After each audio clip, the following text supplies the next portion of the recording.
بسم اللہ الرحمن الرحیم۔ رسول اللہ صلی اللہ علیہ وآلہ وسلم نے ارشاد فرمایا، بدگمانی سے بچو کیونکہ بدگمانی سب سے بڑا جھوٹ ہے۔ تم کسی کے عیب مت تلاش کرو اور نہ جاسوسی کرو۔ قیمت بڑھانے کے لیے بولی مت دو اور نہ باہم حسد کرو۔ بغض مت رکھو اور نہ خطا تعلقی کرو، اور اللہ کے بندو بھائی بھائی بن جاؤ۔ رسول اللہ صلی اللہ علیہ وآلہ وسلم نے ارشاد فرمایا، دو قسم کے لوگوں پر رشک کرنا جائز ہے۔ ایک وہ آدمی جسے اللہ نے مال عطا کیا اور پھر اس کو راہ حق میں اسے خرچ کرنے کی توفیق عطا فرمائی، اور ایک وہ آدمی جسے اللہ نے حکمت عطا کی اور وہ اس کے مطابق فیصلہ کرتا ہے اور اسے دوسروں کو سکھاتا ہے۔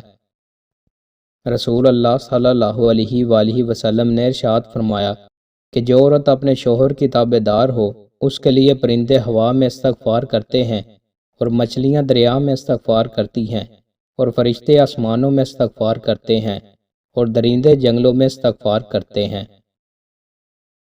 دوستوں، مزید اچھی ویڈیوز کے لیے ہمارے چینل کو سبسکرائب لازمی کریں۔ بہت شکریہ۔